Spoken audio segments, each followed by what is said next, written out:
Hey, good afternoon, guys. Forristicat here. Wanted to bang out a quick review, or rather a preview, of Mass Effect 3, my thoughts, my sort of anticipation that this series is coming to an end, considering that in the States at the moment, the release of Mass Effect 3 is happening. On my Facebook, I've got all these photographs of the voice actors of Garrus, or the female version of Shepard, and the art directors, the game developers, all in a particular store with their N7, jumpers and stuff. Just banging out and signing autographs, stuff like that. So it's all pretty exciting. This release date of Mass Effect 3 did creep up on me. I sort of I've got like an Excel spreadsheet. This sounds pretty crazy, but almost a little bit nerdy, but for my TV shows and like reading stuff and video games, there's so much out there that I've actually had to make like a Google document of all the TV shows which are actually coming out, put ones which are crap in red, so that's stuff I'm not going to deal with, put stuff in orange color that sort of I might actually pay attention to, and put stuff in green that I actually need to check out, because otherwise there's just too much stuff floating around in fandom that we only have a certain amount of time to actually check these things out.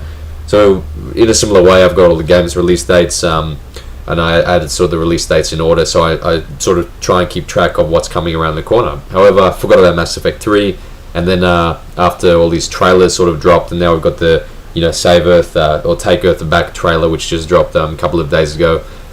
I'm realizing that it's coming out, and then I forgot to order the collector's edition. Usually, I never order special editions of particular games or DVD sets or whatever, purely because unless it's something that I really like, for example, Heavy Rain. I've still got Heavy Rain over there, the collector's edition.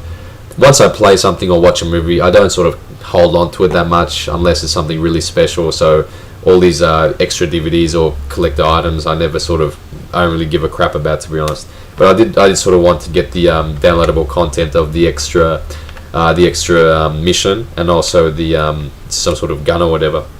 I think the Mass Effect 3 edition, which is still for sale in Electronics Boutique, which is a game retail in Australia, has some sort of like blow up.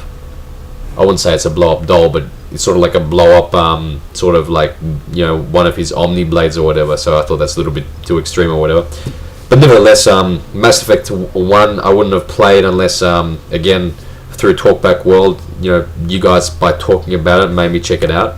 And a comment was made that, it was the game of the year because it was your personal investment in the game which actually sort of drove the storyline that sort of, made it the game of the year in the minds of many gamers, purely because it was sort of a very personal playing experience. I remember BioShock was also released that same year, so it was sort of like a toss-up between those two as the game of the year. But nevertheless, like if a game is going to give me the option to sort of make the decisions I want to do and sort of like almost be a game director, I am definitely going to be paying attention to that game no matter what it is. So Heavy Rain, for PS3, Uncharted 2, all these like high action titles which are very much story, narrative driven, that you actually have a purpose for playing the games, which is something sort of beyond entertainment. These are the games I focus on. Ico and Shadow of the Colossus collection. Anything which sort of, when you're playing, it's almost like you're playing like a fairy tale or a movie. That is something I'm personally interested in. And the Mass Effect series has done that through a number of things. Of course, as I just mentioned, the personal choices. So in Mass Effect 2, where you got the choice of whether or not to kill the... if you're still playing Mass Effect 2, you better stop this review now, because I'm going to drop Mass Effect 1 and 2 spoilers.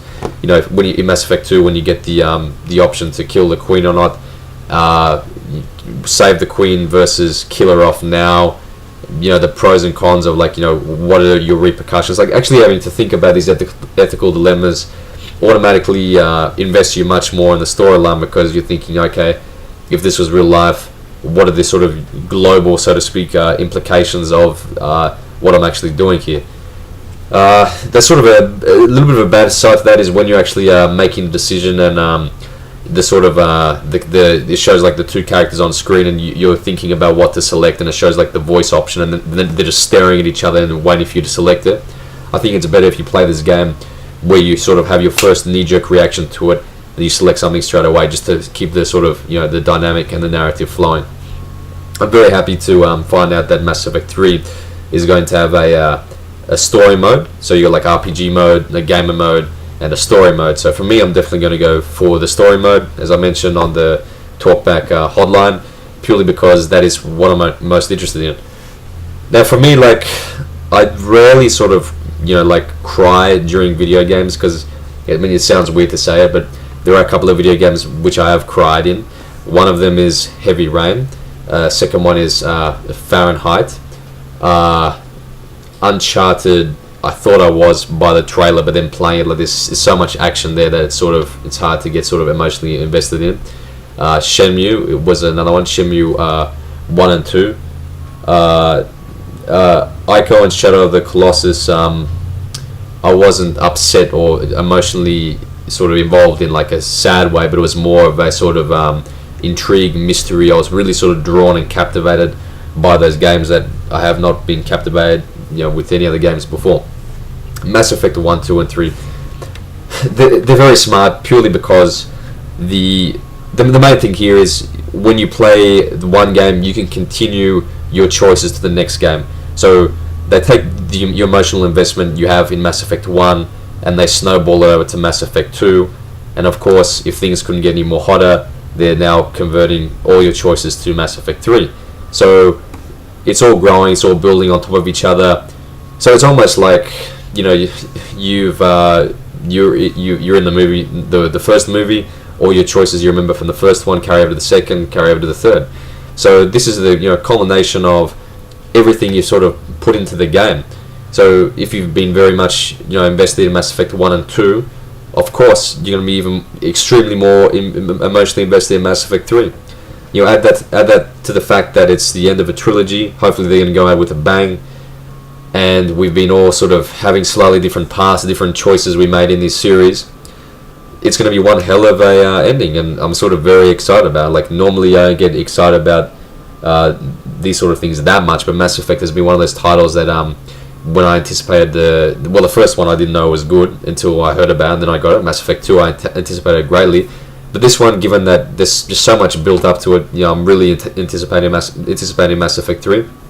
I sort of, like, I played the game sort of, I played Mass Effect 2, I did sort of go against how I normally play these games. I wanted to sort of make the game turn out story-wise the way I wanted to. So purposely, it sounds a bit weird. Like, I had like like a relationship. You know, I had sex with one of the aliens, the blue sort of alien. I can't remember her name. She's got like, you know, like the sort of like tentacles or whatever at the back. I did that purposely because I thought, damn, you know, if someone actually made a movie of that, that would be very intriguing given the sort of characters that we're dealing with here. I also made sure that Jack, I think that's the character that's sort of like the girl, the really thin girl that had to be rescued from the some sort of, you know, like abandoned sort of plant. I remember it was like rainy and like had all these like things like sort of like jungle sort of area. You rescued her, and you have the chance to sort of you know, like build a proper relationship with her, or like have sex with her straight away. And I thought, okay,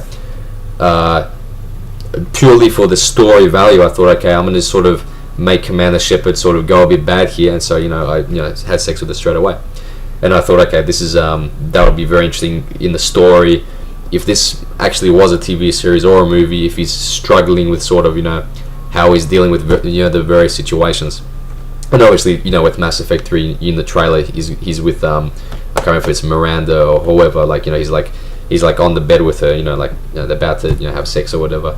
And I thought, okay, you know, they got that aspect to it, but also I haven't really cared about characters as much as I cared about Garrus, and so I think that is also a sort of very sort of positive thing to having a game, in terms of having someone sort of that you really want to see not die, basically. So guys, I'm gonna have to cut it short now, but I'll be back with more thoughts on Mass Effect 3 in part 2 of this video.